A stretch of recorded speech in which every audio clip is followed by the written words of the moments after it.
ya, sahabatku semuanya di jalan Allah Subhanahu wa taala.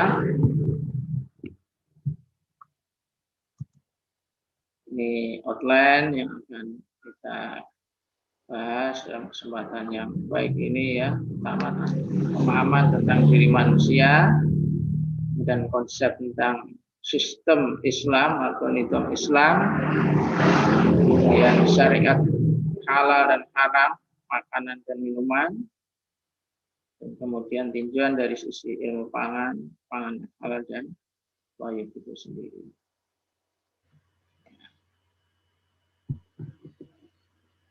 Masya Allah, kalau kita bedah diri kita tentang siapa diri kita dan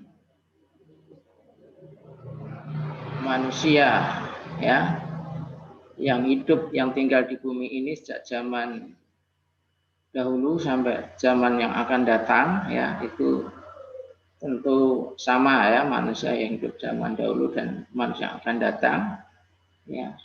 Komponen yang ada pada diri manusia, baik komponen yang secara fisik terlihat maupun komponen-komponen yang tidak terlihat ya, yaitu berupa keinginan, naluri ya. Itu manusia hakikatnya adalah sama, manusia zaman dahulu dan manusia yang akan datang. Nah, pertanyaannya adalah dengan memahami apa yang ada pada diri manusia ini, manusia nanti akan bisa mengelola dirinya ya, manusia bisa memberdayakan dirinya ya, mengoptimalkan dirinya ya, untuk menggapai kemaslahatan di dalam kehidupan yang memang dia inginkan, yaitu kebahagiaan ya, keselamatan ya. Bahagia yang berkelanjutan, bukan bahagia sekarang tapi bahagia yang kontinu ya, sustain ya, untuk bahagia dunia dan bahagia akhirat ya. Jadi manusia ini ada hubungannya dengan makanan nanti ya, memiliki suatu potensi atau qatul khayawiyah yang dengan potensi itu manusia bisa eksis, bisa hidup dan bisa mewujudkan apa yang dicita-citakan ya.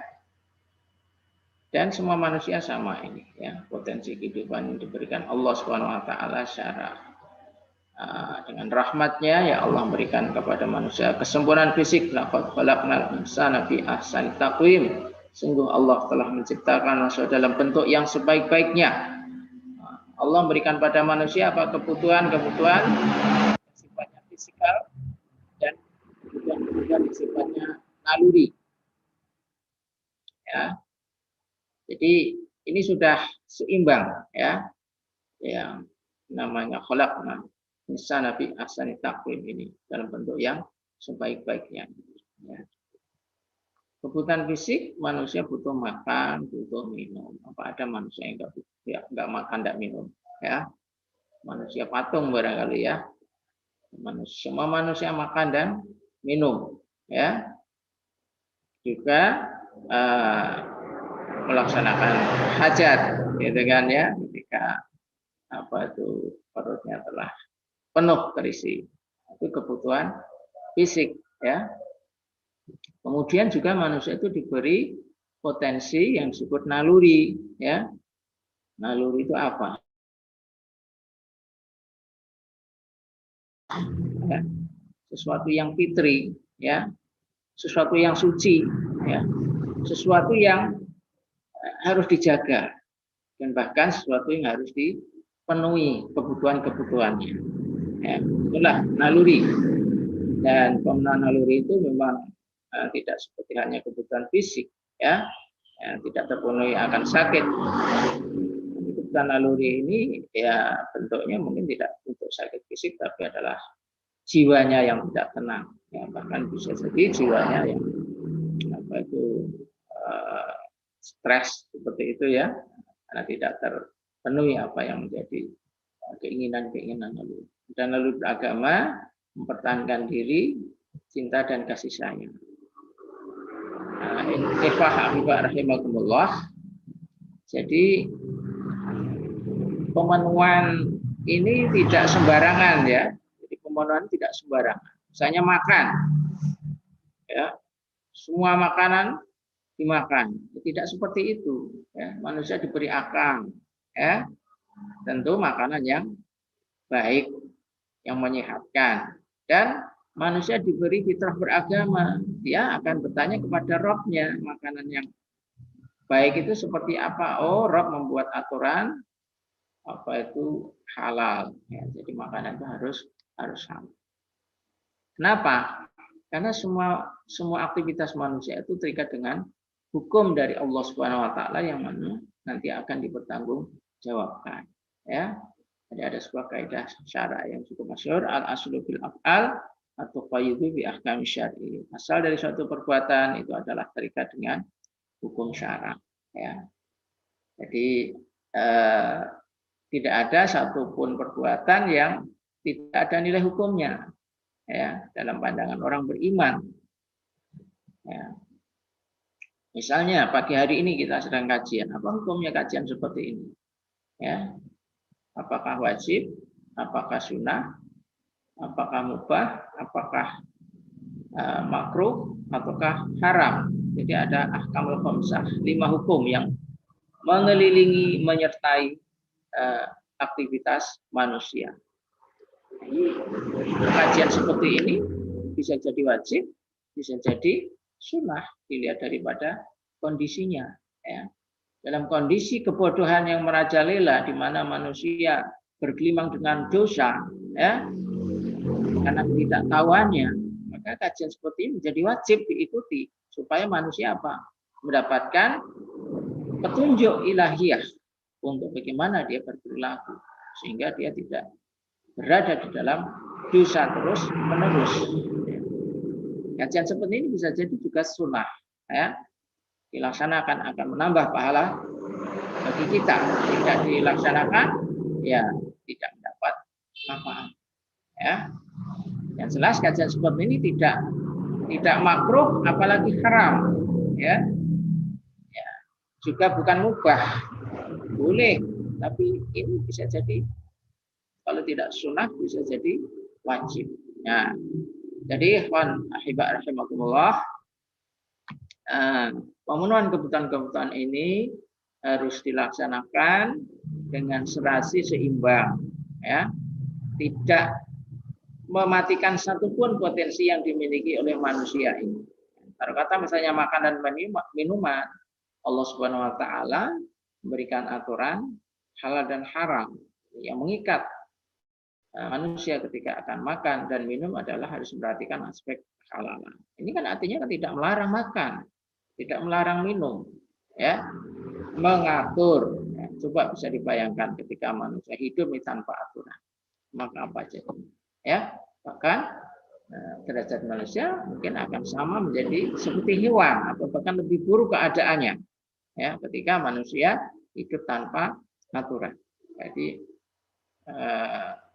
itulah, ya, manusia diberi akal harus bisa berpikir, manusia diberi akal harus bisa memperhatikan keadaan ada pada dirinya, keadaan pada sekelilingnya, dan keadaan pada dunia seutuhnya ini. Ya, jangan sampai derajat manusia yang telah ditinggikan Allah Subhanahu Wa Taala nanti kedudukannya seperti hanya hewan atau bahkan lebih rendah. Ya. Ya. Nah, ini sedikit juga memberikan gambaran kenapa itu kita butuh aturan, ya, agar manusia tidak tersesat, ya, agar manusia tidak jatuh kepada derajat hewan, ya.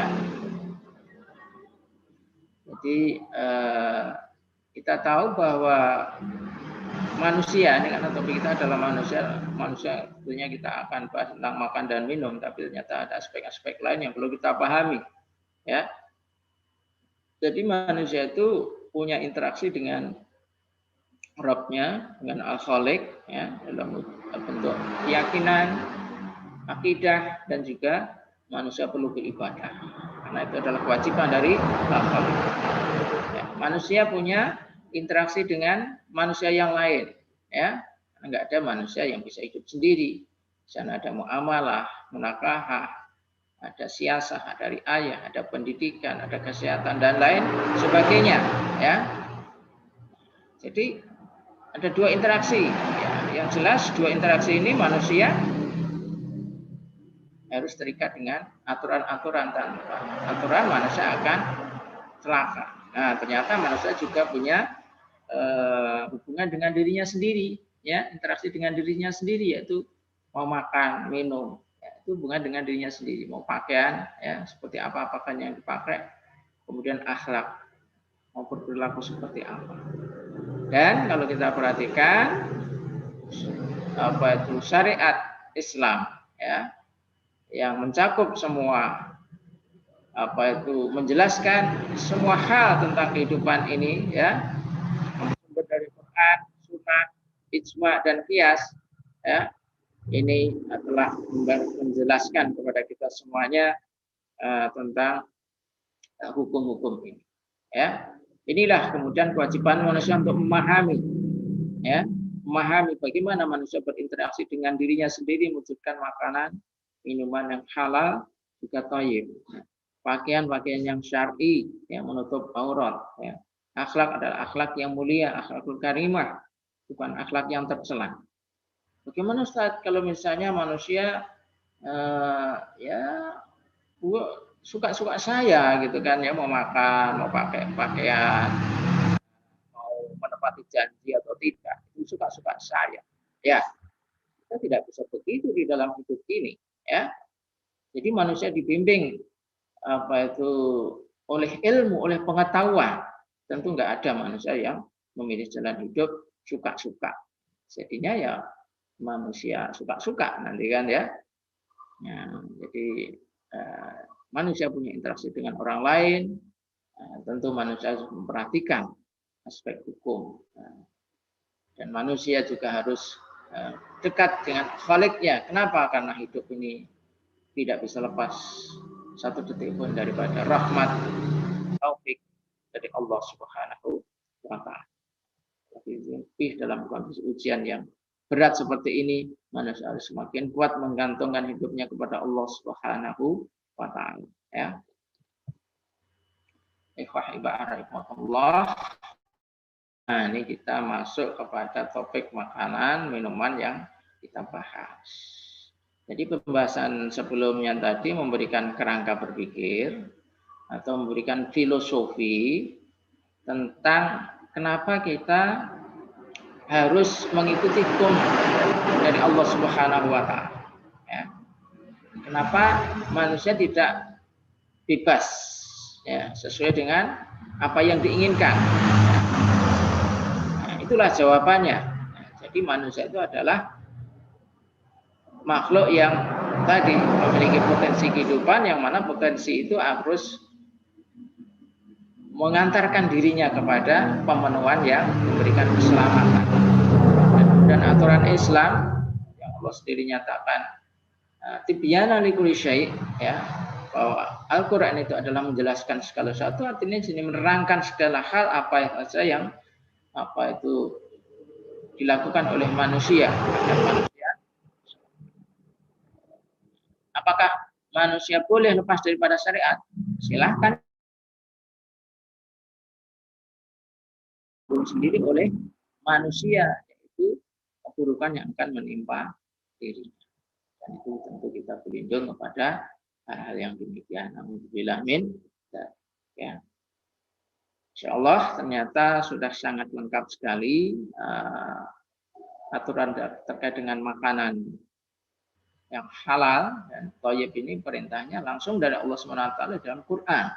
Ya, di mana Quran itu adalah sesuatu yang pasti sumbernya, tidak ada yang bisa mengingkari, ya. Siapa yang bisa mengingkari keberadaan Al-Quran sebagai kalamullah, ya? Coba, ya, Allah sendiri yang apa itu menyatakan, ya, jika kalian ragu apa yang kami turunkan pada hamba kami Muhammad, datangkan, ya, semisal Al-Quran, ya. Wa in kuntum fi raibin mimma nazzalna ala abdina fa'tu bi suratin muslim. Jadi nggak bisa ternyata manusia untuk mendatangkan Al-Quran. Jangankan Al-Quran yang satu mushaf, ya, 30 juz, ya, untuk mendatangkan sebuah surat saja tidak bisa. Mendatangkan sebuah ayat saja tidak bisa, ya. Jadi memang Al-Quran adalah betul-betul kalamullah yang mana ketika orang itu membaca Al-Quran, yang beriman, hatinya langsung nyambung, terikat dengan Allah Subhanahu wa taala. Ini adalah kalamullah. Mana kalamullah adalah wa qauluka hak. Pernyataan dari Allah adalah sesuatu yang hak, bukan sesuatu yang ilusi, bukan sesuatu yang abstrak, tapi sesuatu yang nyata, real, bisa dilihat, bisa dirasakan. Ya. Oleh karena itu, sekali lagi manusia harus terikat dengan aturan-aturan ini. Ya. Boleh saja manusia melanggar aturan ini, tapi manusia nanti akan menanggung akibatnya. Ya. Wa man a'radha an dzikri fa innahu lahu ma'isyatan dongka. Jika kalian berpaling dari aturan Allah, hidup kalian tak akan sempit. Ya, hidup kalian tak akan susah. Ya, pilih mana? Hidup lapang, hidup berkecukupan, hidup bahagia, ataukah hidup yang sempit, hidup yang menyesakkan, ya, hidup yang mendatangkan keburukan. Ya, tentu bagi orang yang berakal memilih jalan hidup yang baik. Hanya makanan harus halal dan thayyib. Perintahnya langsung dari Allah Subhanahu wa taala dalam surat Al-Baqarah 172. A'udzubillahi minasyaitonir rajim. Ya ayyuhalladzina amanu kulu thayyibati ma razaqnakum washkuru lillahi in kuntum iyyahu ta'budun. Orang-orang beriman, makanlah di antara rezeki yang baik-baik yang kami berikan kepadamu dan bersyukurlah kepada Allah jika benar-benar kepadanya kamu menyembah. Dan dalam surat Al-Mu'minun 51. Ya ayyuhar rusulu kulu minat thayyibati wa'malus shalihat inni bima ta'maluna alim. Hai Rasul makanlah dan dari makanan yang baik-baik dan kerjakanlah amal soleh, sungguhnya aku mau mengetahui apa yang kamu kerjakan. Dalam surat An-Nahl 114, Fakulu ma razaqakumullahu halalan thayyiban washkuru nikmatallahi in kuntum iyyahu ta'budun. Maka makanlah yang halal lagi baik dari rezeki yang telah diberikan Allah kepadamu dan syukurilah nikmat Allah jika kamu hanya kepadanya saja menyembah. Dan demikian juga dalam surat Thaha 81. Nah, semua perintah-perintah ini, ya, demikian juga perintah-perintah yang lain dari aturan-aturan Allah, apakah tadi pakaian, apakah tadi akhlak, apakah tadi muamalah, apakah tadi itu interaksi dengan Rabb-nya dalam hal ibadah, semua itu kalau dilaksanakan akan membawa hikmah bagi kehidupan. Ya, sekali lagi kalau diamalkan akan membawa kebaikan, rahmat bagi kehidupan. Namun apabila dilanggar akan mendatangkan laknat, musibah, bencana, kemalangan, dan seterusnya. Kenapa? Karena Allah sendiri yang menyatakan, wa ma arsalnaka illa rahmatal alamin. Tidaklah aku utus engkau Muhammad kecuali membawa rahmat bagi seluruh isi alam ini. Gitu kan? Artinya apa? Keterikatan kita pada aturan Allah mengikuti Rasul, ya, itu akan mendatangkan rahmat. Jadi natijah hasil dari sebuah amal ini akan rahmatan lil alamin, mendatangkan rahmat. Ya. Tapi hasil dari melanggar ayat ini berarti tidak ada rahmat. Kebalikan dari rahmat apa? Musibah, laknat. Nah, jadi ini sekali lagi kita harus menguatkan visi di dalam hidup ini, ya. Jadi sekali lagi yang kita tidak boleh kendor dalam visi ini, wa ma khalaqul jinna wal insa illa liya'budun. Ya, hidup ini tidak lain adalah untuk beribadah. Jadi sekali lagi hidup ini tidak lain adalah untuk beribadah kepada Allah Subhanahu wa taala. Baik, mungkin saya agak cepat. Nah, terkait dengan makanan dosa yang haram, insyaallah kita berlindung dari Allah Subhanahu wa taala.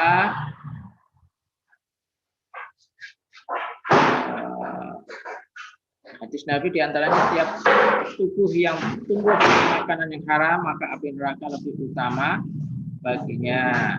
Ya, itulah ya, insya Allah.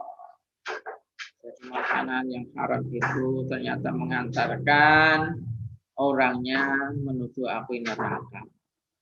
Neraka itu ilusi apa hak? Neraka itu hak. Wal jannatu hak, wan naru hak. Surga itu hak, neraka juga hak. Bagaimana kok bisa? Iya, wong adanya surga dan neraka itu disampaikan dalam Quran yang pasti, ya. Quran itu sumber yang pasti, tidak bisa diragukan, tidak bisa ditolak oleh siapapun. Jadi kalau menolak isinya, ya berarti nanti dia akan merasakan sendiri apa akibatnya, ya. Dan Allah sudah membentangkan bukti-bukti tentang apa itu kemahabenaran Allah Subhanahu wa taala dan juga kebenaran daripada Al-Qur'an ini bagi orang-orang yang berakal. Ya. Nah, keesaan Allah Subhanahu wa taala, kemahabenaran Allah Subhanahu wa taala bagi orang banyak sekali ayat ya.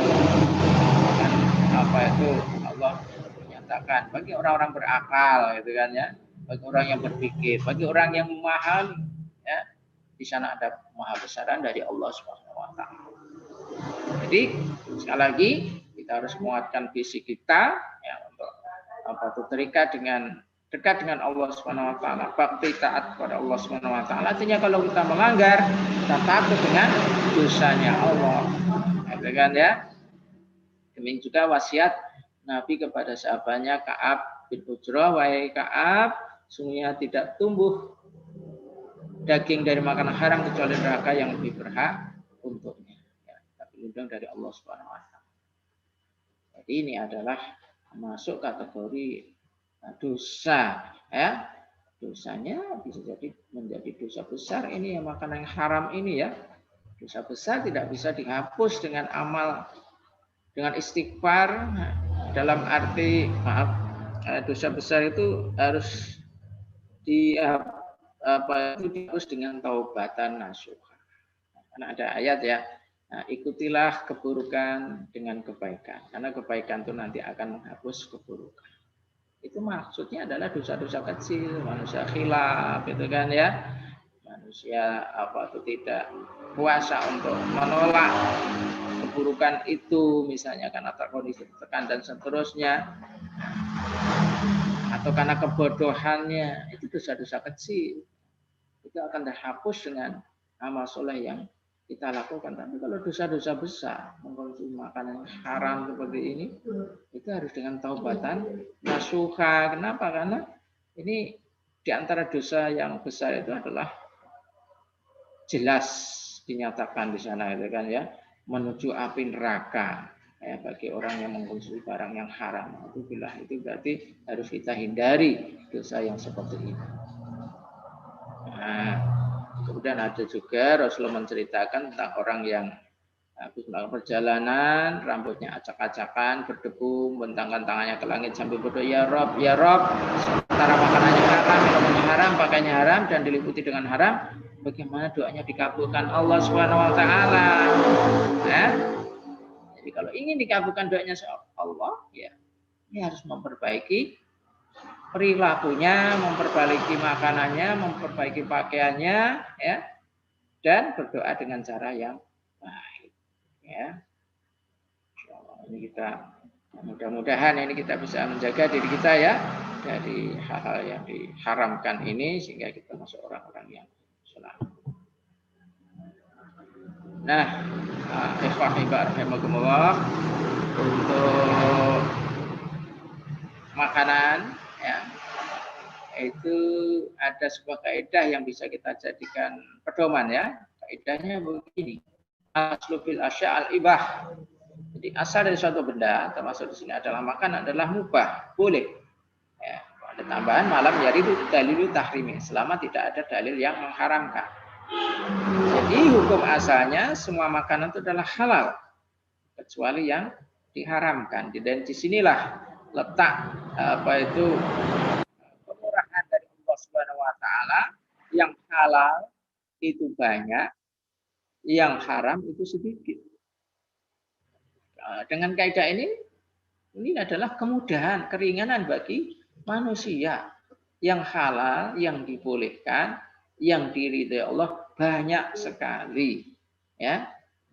Yang haram sedikit, Karena dalam kaidahnya asal suatu benda boleh selama tidak dalil yang melarang. Jadi hanya beberapa saja yang dia larang disebut di dalam nas. Di antaranya ini ya, ini ayat Al-Maidah ayat 3 ini titik kritis keharaman dari sumber hewani. Ya, nanti kita ada apa itu makanan sumber nabati, ya, makan mikrobial, ya. Ini titik kritisnya masing-masing ada, ya. Kalau titik kritis sumber hewani dari mana? Didasarkan dari ayat Al-Maidah ayat 3 ini. Alhamdulillah minasyaitonir rajim. Qurimat alaikumul maitah wa damu wa lahmul khinzir wa ma uhilla li ghairillahi bih wal munkhaniqatu wal mauqudatu wal mutaradiyatu wa natihatu wa ma akal subuh illa ma dzakaitum wa ma tubiha 'alal nusubi wa dan seterusnya. Ya, diharamkan bagimu makan bangkai, maitah. Jadi bangkai itu haram. Dam, darah, ya. Lahmul khinzir, daging babi, ya. Wa ma uhilla li ghairillahi bih, hewan yang tidak disembelih atas nama Allah, ya, diperuntukkan bagi berhala, diperuntukkan bagi selain Allah. Wal munkhaniqatu, hewan yang tercekik, ya. Wal mauqudatu, hewan yang terpukul. Wal mutaradiyatu, hewan yang jatuh, ya. Wa nadihatu, hewan yang ditanduk, ya. Ya. Ya. Ditanduk, ya. Wa ma akala subuh ila madakaitum wa ma tubiha ala nusubi wa dan seterusnya, ya. Jadi yang terkait binatang buas kecuali yang sempat menyembelihnya dan diharamkan bagimu yang disembelih untuk berhala dan seterusnya. Jadi ini adalah titik kritis kehalalan dari sumber hewani. Nah, tadi suatu aturan syariat dilaksanakan membawa rahmat, ya. Dilanggar akan membawa laknat, bencana. Kita bagi orang berakal sebetulnya dari aspek ini aja bisa memahami, gitu kan, ya. Bangkai kok dimakan, itu secara fisik aja bangkai itu seperti itu, ya. Secara kajian lebih dalam lagi ternyata daging bangkai itu tidak menyehatkan, ya. Kenapa? Karena darahnya masih ada di situ, di dalam daging itu, di mana darah itu adalah kotoran. Nah, kalau itu dipaksa dimakan, membawa keburukan bagi manusia, tidak mendatangkan rahmat, tidak mendatangkan kesehatan. Nah, jadi di sini kalau kita mau mengkaji lebih dalam lagi, kita betul-betul Allah itu maha kasih sayang bagi manusia. Allah tidak bermaksud mencelakakan manusia dengan aturan ini. Allah ingin menyelamatkan manusia. Nah, cuma manusianya mau nggak diselamatkan, itu ya jadi hal yang harus kita dalami lagi. Ternyata banyak manusia yang nggak mau diselamatkan Allah. Karena dalilnya apa? Qalilan ma tashkurun, sedikit sekali dari kalian itu bersyukur, gitu kan, ya.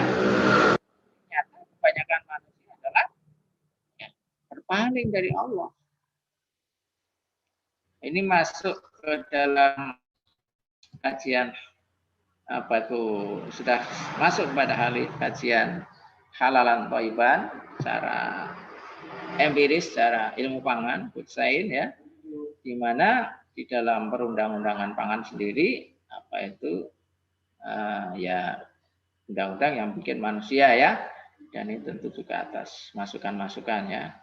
Ya, artinya apa? Ya, kita tidak melihat bagaimana undang-undang itu sebagai sesuatu yang final, tapi harus kita respon dengan positif kalau itu memang isi daripada undang-undang itu memang baik, gitu kan, ya. Kalau isi daripada undang-undang tidak baik, ya harus kita berikan masukan, ya.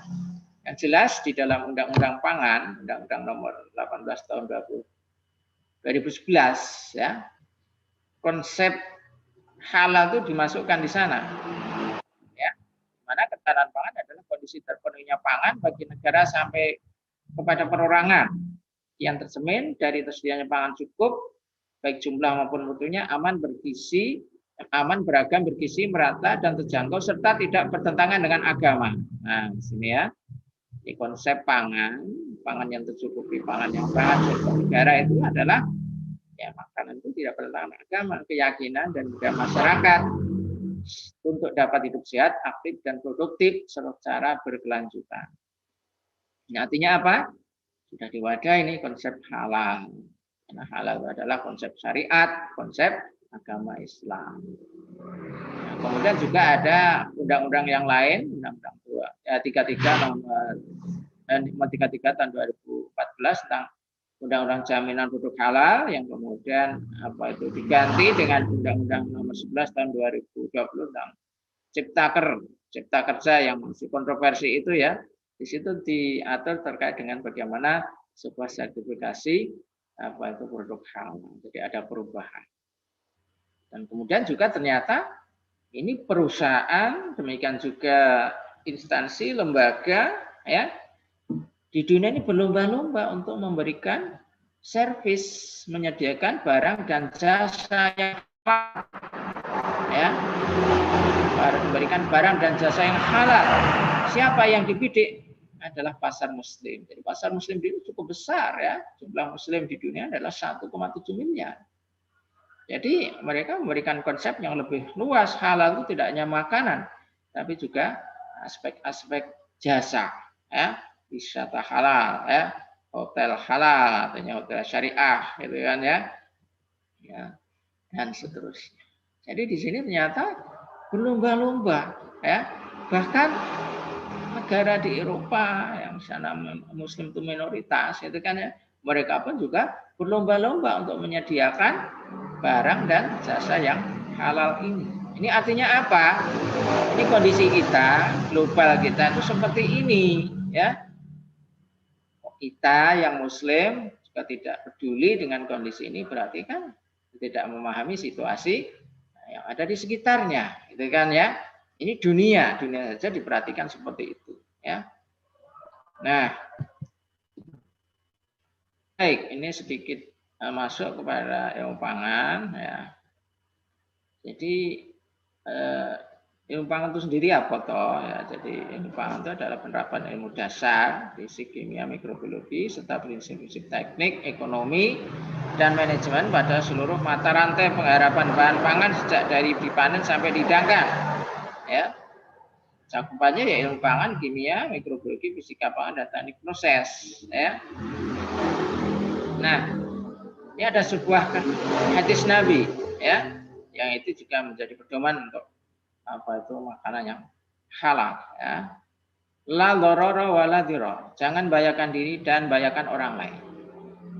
Dalam konteks makanan, jangan mengkonsumsi makanan yang tidak aman. Kenapa? Karena bisa membahayakan diri. Tidak aman itu apa? Makanan yang mengandung ya toksin, racun, ya. Makanan mengandung kimia berbahaya, ya. Nah, jadi dengan pendekatan ilmu pangan, ya, kita di sini bisa memproduksi, ya, panganan yang bergizi, yang aman, yang halal, ya, yang thayyib lah, ya. Jadi dengan pendekatan ilmu pangan kita bisa memproduksi halalan thayyiban yang memberikan dampak pada kesehatan kita, ya. Yang mana haram, ya, itu kalau tinjauan syar'i tadi adalah sudah jelas sekali, ini kami memberikan uraian lebih luas lagi, ya. Jadi haram itu dari zatnya, dari cara memperolehnya. Jadi disebut haram sudah jelas, clear, jelas. Yang haram itu ya, sebagaimana hadis Nabi, yang haram, yang halal jelas, yang haram jelas. Yang sama di antara keduanya itu tinggalkan. Jadi secara zat itu jelas ini barang yang haram, makanan yang haram. Cara memperolehnya, secara zat halal, tapi cara memperolehnya dengan cara mencuri, ini juga menjadi haram. Ya, ya, kemudian karena ilmu pangan bisa masuk ke sini. Cara memprosesnya, ya, zatnya halal. Cara memprosesnya ternyata selama proses di sana terbentuk bahan-bahan yang tidak aman, ya. Karena bisa jadi toksin itu terbentuk selama pengolahan, selama penyimpanan, ya, selama penyajian, ya, karena mata rantai dari farm to table, dari kebun sampai ke meja makan, sampai di dapur. Jadi memprosesnya ini juga harus diperhatikan, tidak boleh ada kontaminasi, tidak ada barang-barang yang masuk yang tidak halal tadi, termasuk juga hal yang membahayakan, itu juga akan harus dicegah. Nah, jadi sehingga tepat sekali apa yang disampaikan oleh filosof Hippocrates, jadilah makanan sebagai obatmu dan jadikan obat sebagai makanan. Artinya kalau kita ingin sehat harus perhatikan dari makanannya. Ya. Nah, ini tinjauan secara konsep. Ya. Nah, ini sedikit aja ya gambaran umum ya. Dengan pendekatan pangan tadi, kita bisa bandingkan pangan yang halal dengan pangan yang haram. Secara fisik sensori yang halal itu pasti bersih, baik sisi higien dan sanitasinya, ya. Ya. Ini umum ya, silahkan mau pilih makanan yang halal apa, ya. Nah, tentu konsep halal dan thayyib tadi ya, daging sapi misalnya ya, bersih sapi itu, ya, dari kandang sampai kemudian ini komposisi daging, ya, ini memenuhi kriteria kebutuhan gizi, ya, ya. Kalau yang haram itu kotor, menjijikkan. Nah, coba kalau sisi daging, sini yang halal itu sapi, yang haram itu babi. Ya, kita tahu tempat kandangnya babi seperti apa, bagaimana kebiasaan daripada babi itu, ya. Dia memakan kotorannya sendiri, ya. Hewan yang malas, ya, tidak mau gerak, dengan ya. Ya, jadi di sini ini kita bisa melihat secara fisik sensori halal itu pasti bersih, haram itu kotor. Secara kimia, ya, kandungan gizinya baik dan menyehatkan, dibutuhkan oleh manusia, ya. Ya. Yang haram, ya, tidak sehat. Contohnya babi itu lemaknya sangat tinggi sekali. Ini belum dari sisi bagaimana jenis lemaknya, ya. Dari sisi total lemaknya sangat tinggi sekali. Dari jenis lemaknya barangkali banyak lemak jenuh yang tidak baik untuk kesehatan, atau bahkan lemak yang jenis lemak trans, ya, yang bisa berpotensi untuk memicu, ya, kanker, ya. Jadi bisa berhubungan dengan penyakit, ya. Dan sisi mikrobiologi, ya, aman, yang halal, ada thayyib aman, tidak ada parasit, ya, tidak ada kuman, ya. Kalau barang yang haram tadi dari cara hidupnya tempat yang kotor seperti itu, wah, di situ semua kuman berkumpul jadi satu, ya. Semua parasit kumpul jadi satu di dalam tubuh hewan yang haram itu, ya. Jadi kemudian ada teknik proses, barang yang halal itu mudah dan penanganannya itu bisa jadi alami, tidak perlu rekayasa, tidak perlu proses yang rumit. Tapi barang yang barang yang haram untuk memperoleh jadi panganan yang bersih dan seterusnya, wah, ini butuh rekayasa dan sulit penanganannya. Manajemen rantai pasok sederhana, ya. Kalau barang yang haram butuh penanganan ekstra karena itu berhubungan dengan lingkungan, ya, berhubungan dengan lingkungan, aspek-aspek yang lebih luas lagi, ya, transportasi dan seterusnya, ya. Dan silahkan nanti dikaji sendiri karena hanya rangkuman saja. Sebagai contoh aja di sini makanan haram itu adalah babi, ya. Jadi sangat tinggi sekali ternyata lemak daripada babi itu, ya, babi gemuk 91%, kalau dibandingkan kambing 56%, kalau sapi gemuk 35%, ya. Jadi mengkonsumsi daging babi itu ya seperti menumpuk lemak. Padahal konsumsi pangan seimbang itu lemak itu harus dibatasi maksimum 30%. ya, mengkonsumsi lemak dalam hidangan itu maksimum 30%. Ya. Kalau lebih dari 30% bagaimana? Wah, bisa nanti saya haba nanti ya haba berbahaya. Baik, yang ini sebagai perbandingan dan kemudian silakan nanti melakukan kajian lebih dalam lagi tentang watak babi, ya, tinggal dan seterusnya. Ternyata di sana, wah, semua jenis para kumpul jadi satu di hewan babi itu, ya. Silakan ini dikaji, ya, kumpul jadi satu semua jenis cacing dan apa itu kuman-kuman, ya, mikroba-mikroba yang dia tidak aman bagi kesehatan. Ya. Baik, wallahu a'lam bishawab. Sedikit pengantar, mudah-mudahan bisa dipahami dan untuk bisa kita pedomini dalam kehidupan kita semakin yakin dengan tahapan-tahapan dari Allah Subhanahu wa taala khususnya makanan halal, thayyib ini hanya itulah yang kita konsumsi, kita tidak mengkonsumsi barang. Ya. Demikian, wallahu a'lam. Assalamualaikum warahmatullahi wabarakatuh. Waalaikumsalam. Lama ya. Alhamdulillah, Ustaz. Baik, sahabat mataku, tadi kita sudah mendengarkan paparan dari Dr. Agus Rianto. Tentunya ada tinjauannya, baik dari segi syarak maupun kemudian food science-nya kita kemudian menemukan. Begitu juga aturannya, ya, baik yang dibuat manusia maupun kemudian aturan yang tentunya bersumber dari Allah Subhanahu wa taala. Nah, kalau kita lihat nih, Ustaz, terkait makanan ini memang adalah hal yang paling urgen, ya, bahkan ancamannya luar biasa, ya, merinding bulu kemudian lihat hadis tadi, ya, baca hadis tadi, ya, tempatnya di neraka, ya, tentunya bagi yang makan makanan haram itu. Nah, seringkali kemudian ya kalau kita lihat, ya, jenis-jenis makanan atau kemudian benda yang jelas-jelas diharamkan oleh Allah Subhanahu wa taala, ya.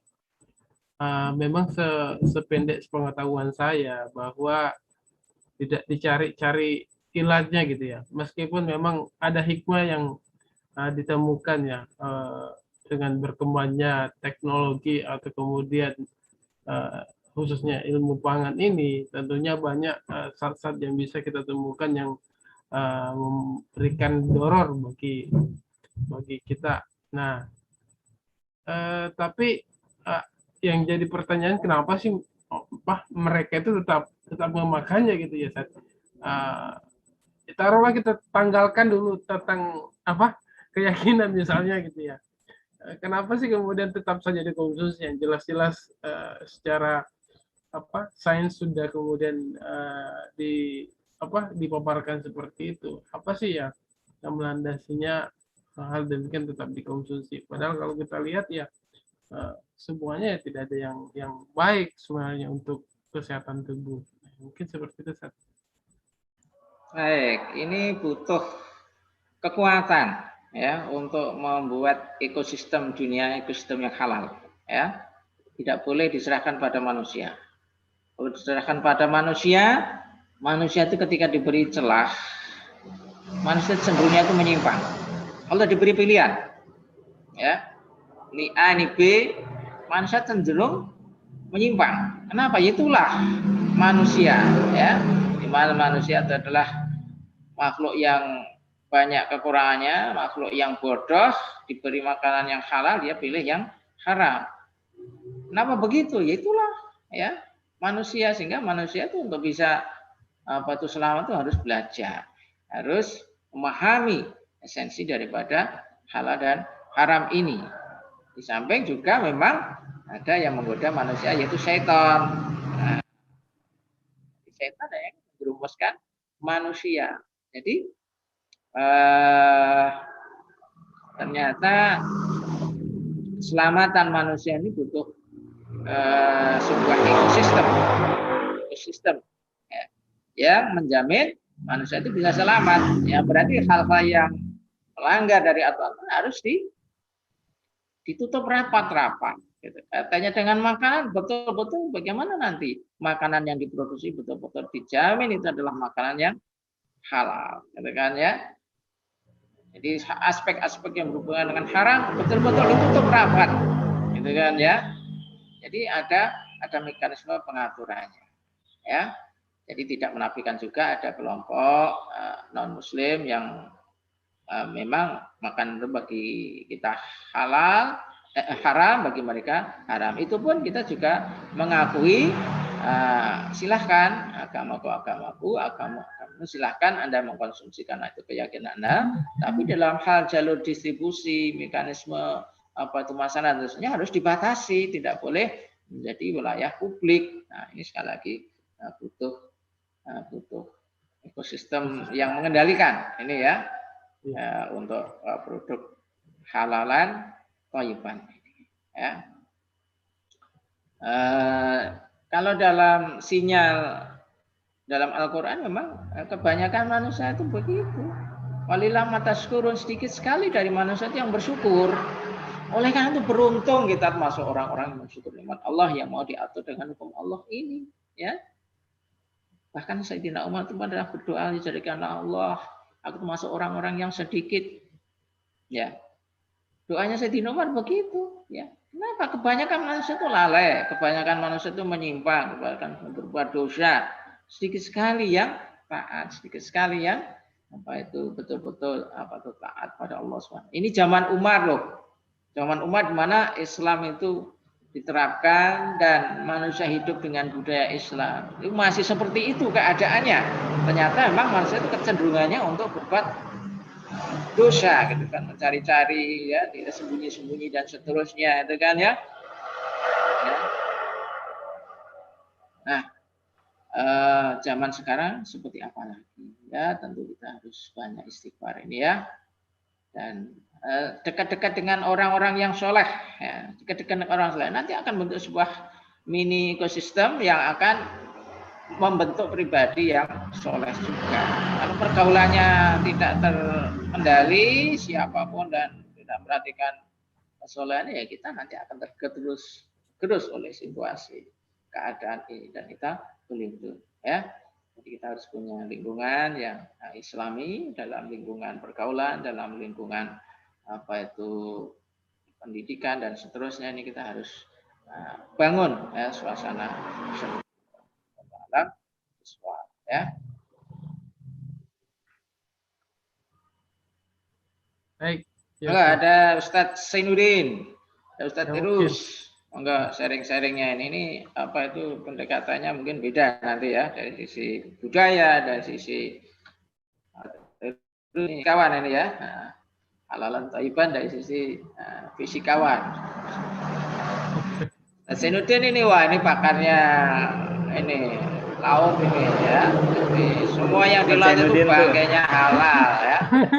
Tadi disebut itu dalam adalah maitah itu haram, tapi kalau bangkai laut itu halal. Jadi Masya Allah. Jadi anugerah yang sangat besar dari Allah Subhanahu Wa Taala untuk makanan yang halal ini.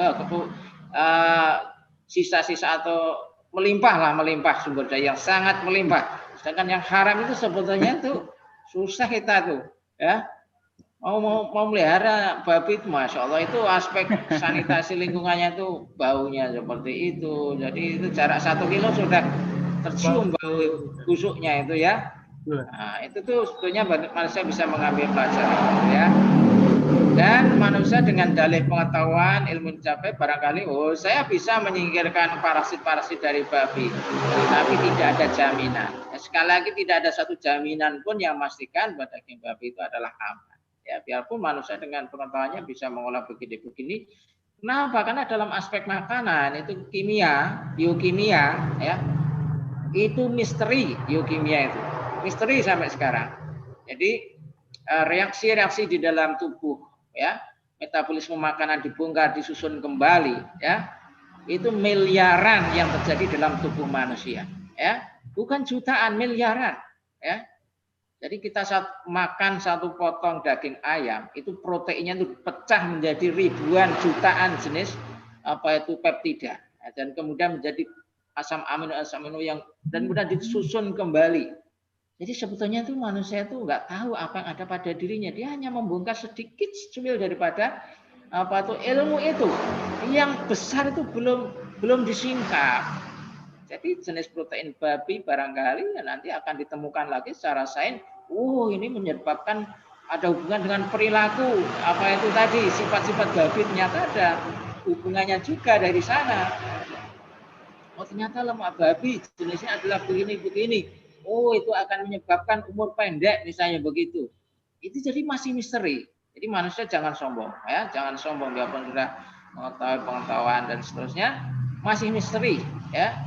Itulah ilmu Allah yang digambarkan dibandingkan ilmu manusia itu ya, manusia mencelupkan jarinya ke laut, itu yang nempel di jarinya itulah semua manusia dikumpulkan kepandaian kepintarannya, sedangkan yang lain masih apa itu belum tahu rahasia daripada. Oleh karena itu bagi orang yang beriman tadi kuncinya takut ya, dia hanya makan yang halal, demikian juga yang thayyib. Demikian. Monggo yang lain sharing-sharingnya. Baik. Ya, tadi ya gambaran yang disampaikan oleh Agus Fianto. Boleh ini Ustaz, sedikit sharing Ustaz. Ya silakan. Terus. Iya, ini Ustaz. Terkait dengan makanan halal itu ya. Terus terang pengalaman di luar ya, sempat ada di luar itu kita sangat apa ya? Kalau di sini kan kita bisa makan apa saja begitu ya, sehingga kadang kita merasa lalai, tidak perlu mengecek komposisi, tidak perlu mengecek siapa pembuatnya begitu kan. Tapi kalau pas kita ada di luar, di mana ketersediaan makanan halal itu memang terasa sekali saat perjuangannya itu. Betul. Kita harus mengecek terus. Kadang ada satu produk yang tahun sekarang misalkan itu masih oke, tapi karena si perusahaan itu dia tidak ada yang mengontrol dan si perusahaan tidak mendeklar itu halal begitu, cuma dari komposisi boleh dipakai dan digunakan menurut orang yang konfirmasi langsung begitu. Nah, tahun-tahun berikutnya justru ada konfirmasi bahwa si perusahaan itu sudah menggunakan bahan yang berbeda gitu. Jadi kita harus benar-benar update begitu, nggak bisa menyerahkan. Dan yang jadi kadang sedikit polemik itu kan kadang suka ada perbedaan pendapat Ustaz. Dari yang mulai strict banget sampai yang agak longgar banget begitu. Di kalangan kaum muslimin sendiri begitu. Dari mulai strict misalkan terkait dengan makanan olahan. Nah, itu ada yang strict misalkan yang biasanya kami ambil pendapat itu walaupun diproses dengan tidak menggunakan bahan yang mengandung misalkan di restoran gitu ya. Nah, tidak mengandung bahan yang haram, tapi kalau di situ juga menyediakan makanan lain yang dari melibatkan minyak dari hewani atau dari babi misalkan, kalau prosesnya tidak dipisah, nah kita katakan tidak menerima begitu ya, itu tidak bisa. Tapi ada yang mengatakan, itu kan jelas tidak mengandung. Perkara prosesnya seperti apa itu kita tidak tahu begitu. Jadi pokoknya bahannya misalkan ikan, kemudian tidak ada alkohol, tidak apa. Pokoknya kita pilih dari restoran itu menu yang memang ikan begitu, bukan hewan misalkan gitu ya. Nah, ada lagi yang mengatakan sampai misalkan contoh untuk kami itu ayam itu kami pilih yang memang ada logo halalnya. Tapi di Jepang juga banyak ayam yang tidak menggunakan logo halal. Nah, ayam, sapi dan seterusnya. Bagi mereka ya kan kalau itu udah jelas begitu ya, tidak jelas hewannya ayam begitu, jawabannya sapi gitu. Nah, kalau kami berpendapat itu kan harus diproses secara Islami dan seterusnya. Jadi itu banyak perbedaan pendapat dan kadang yang suka membingungkan itu adalah kalau orang Jepangnya misalkan begitu waktu itu, dia kadang suka agak bingung. Kok menurut kamu ini kamu nggak makan yang ini, tapi kok Muslim yang itu makan yang itu gitu. Nah, ini agak susah itu menjelaskannya. Khilafiyah. Iya, tapi kan mereka kan agak susah khilafiyah karena yang mereka paham itu yang namanya Muslim itu ya satu begitu. akhirnya kan harus menjelaskan panjang lebar, ada perkara yang pokok, ada perkara yang beda pendapat, jadi akhirnya diskusinya panjang gitu. Itu sedikit. Tapi kalau di Indonesia, nah pas kita pulang ke sini itu kan yang lucu kalau anak-anak gitu saja. Kalau anak-anak kan dulu kalau mau beli nanya dulu ini boleh apa enggak gitu. Kita cek dulu kan. Oh ini dicek di Facebook ada enggak, di grupnya kan ada Facebook tuh halal Jepang misalkan. Oh ini boleh katanya menurut yang tahu orang Jepangnya gitu. Misalnya orang Muslim yang lama di sana dan dia bisa bahasa Jepang dan dia sempat koordinasi ke perusahaan gitu. Proses pendapat. Nah, ini boleh, oh ini nggak boleh, ini nggak boleh, ini nggak boleh. Jadi gitu. Nah, pas ke sini, ya, semuanya boleh ini. Cek dulu ada logo halalnya atau enggak. Pas dia cek semuanya ada logo halalnya, oh ini ada logo halalnya, boleh katanya. Ya, Indonesia akhirnya ya semua boleh. Cuman penghargaan kita terhadap barang itu halal atau tidak, sehingga itu baik untuk kita itu, saya rasa malah justru kita lebih ketat ketika di luar negeri saat kita mengecek dan seterusnya. Tapi kalau di sini ya maaflah semua gitu, sudah tidak ada ya karena kita husnuzon mungkin ya, semuanya proses sudah baik gitu, jadinya apa ya mudah-mudahan halal dan thayyib begitu. Itu sedikit sharing saja. Kalau untuk ini materinya sudah alhamdulillah sudah sangat menarik sekali Ustaz. Baik, setelah memang kita harus update terus dan meningkatkan literasi ya terkait dengan pahamnya halal dan thayyib ini insyaallah selamatan. Terus. Zainuddin, tapi waktunya monggo moderator nih. Zainuddin udah siap ini. Monggo. Ya, Ustaz. Ya, mau nanya dikit, Ustaz. Ya, mau nanya, silakan. Ya, bertanya atau sharing atau apa lagi Ustaz ya. Apa saya masih kurang sehat ini, masih si penyembuhan. Siapa kalau? Ya, tadi materinya bagus sekali tadi ya, terkait dengan halal dan toib ya, itu bagus ya. Kadang-kadang kita hanya memperhatikan halal, tapi toibnya kita tidak perhatikan ya. Kadang-kadang kita sebagai seorang muslim itu kadang-kadang terlalu percaya diri dengan berserah diri kepada Allah. Yang penting sudah halal, toibnya itu nanti kita bantu dengan doa aja kan.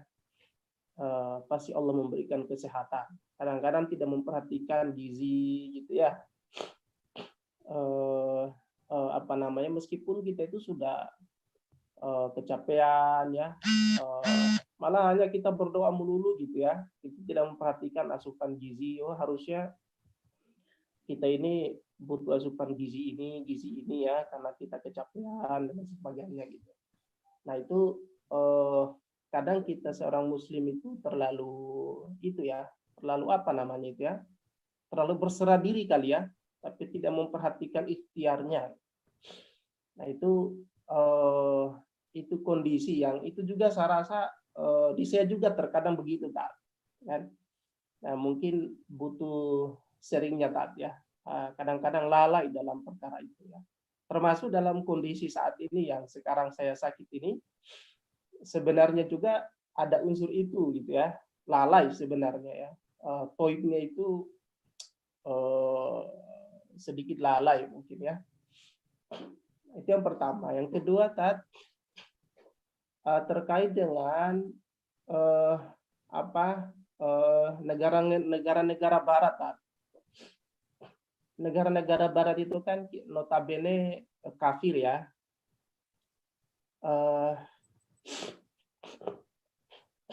Sudah pasti mereka karena ketidakyakinannya kepada Allah Subhanahu wa taala, sudah bisa dipastikan makanannya itu tidak halal. Ya.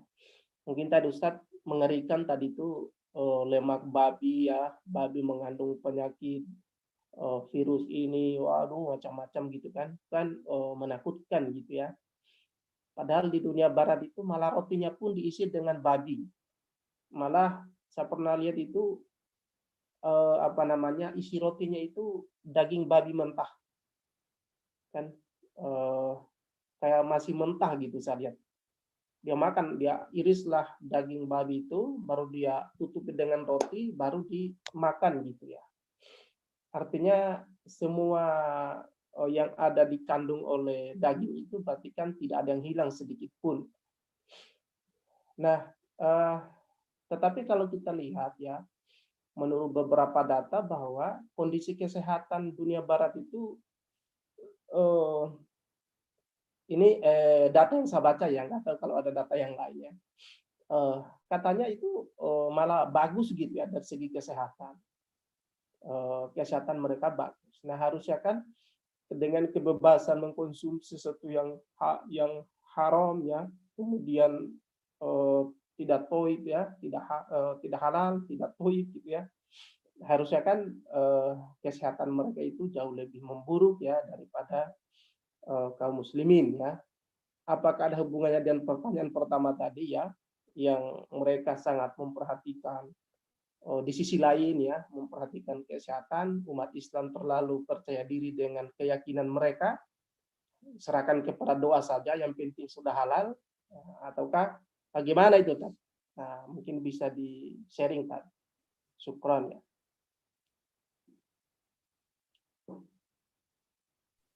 Mungkin bisa langsung dijawab, Ustaz Agus.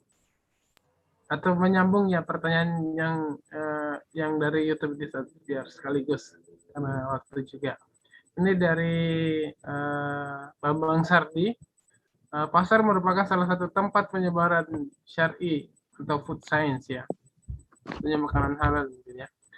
Bagaimana konsep Islam membangun pasar sehingga aspek syar'i dan food science 100% terpenuhi. Nah ini memang kalau kondisi sekarang jadi pertanyaan besar. Silakan.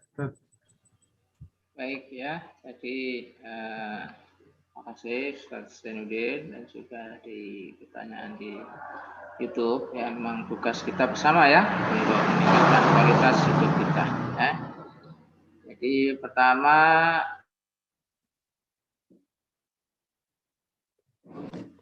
ya harus dipetakan ya, pasar itu di sana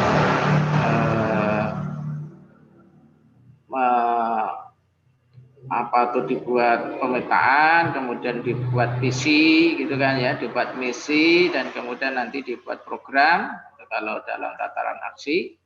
Tapi kalau kita sebuah proses itu ada input, proses, dan outputnya. Jadi inputnya berarti sumber-sumber yang masuk yang ada di sana ya berarti harus diseleksi ya. Misalnya kalau dia produk pangan berarti yang sudah memiliki sertifikasi ACCP seperti itu ya, dan juga sertifikasi dari halalan ya. Dan tentang proses terjadinya transaksi, proses penyajian di dalam pasar itu sendiri juga harus memperhatikan aspek-aspek yang memenuhi keamanan, kesehatan, dan seterusnya, termasuk juga konsep syar'inya. Jadi dari sisi proses ini nanti dari sisi output jelas orang puas di situ mendapatkan pelayanan, mendapatkan produk barang yang dengan kriteria-kriteria syar'i. Ya, jadi ini memang harus dibuat dengan matang perencanaannya. Baik, kemudian dari sharing Ustaz Zainuddin, kita harus melihat secara komprehensif ya, suatu bangsa ya, kita tidak bisa melihat dari satu sisi ya. Mungkin kalau on the spot hanya di sisi makanan saja, dia sehat-sehat saja, bahkan umur panjang. Ya.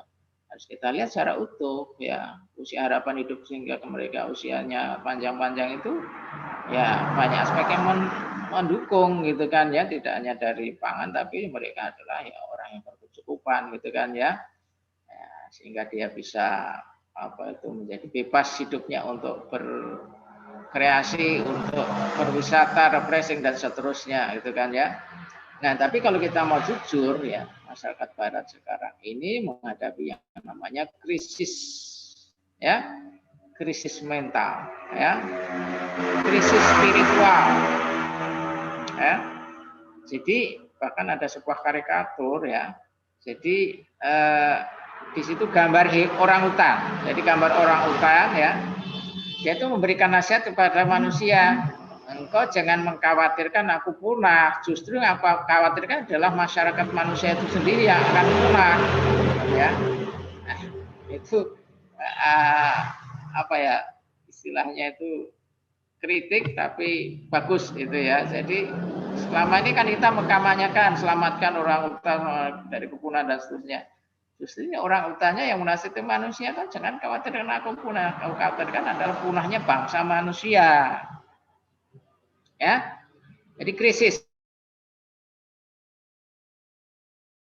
orang yang hidupnya benar ketika menghadapi krisis dia bisa keluar daripada krisis, siap selamat.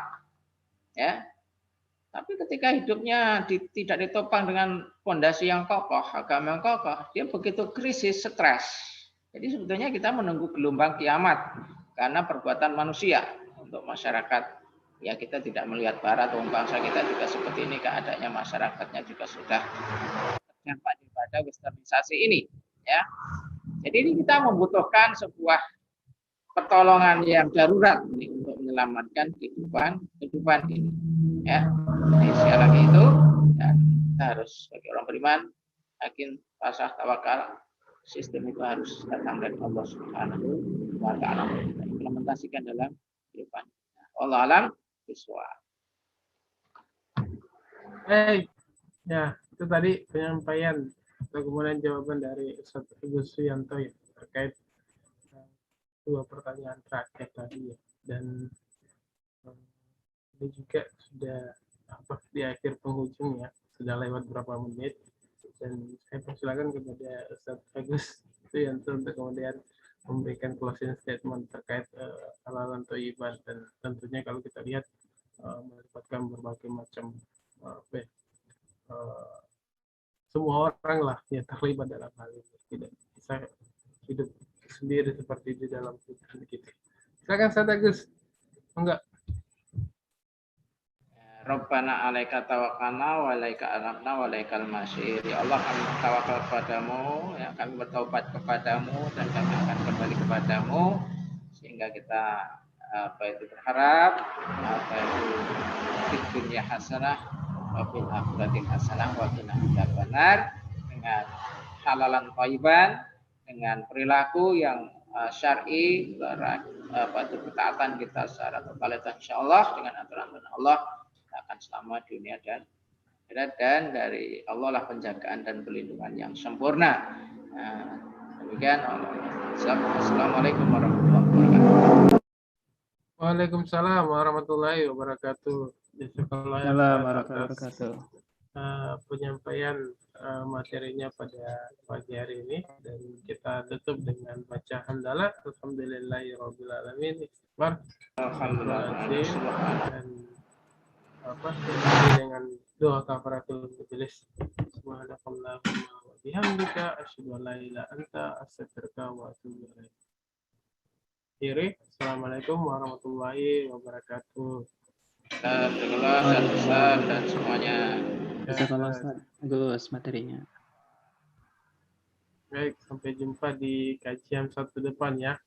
Insyaallah kita memberikan dengan tema yang baru lagi. Mungkin sampaikan.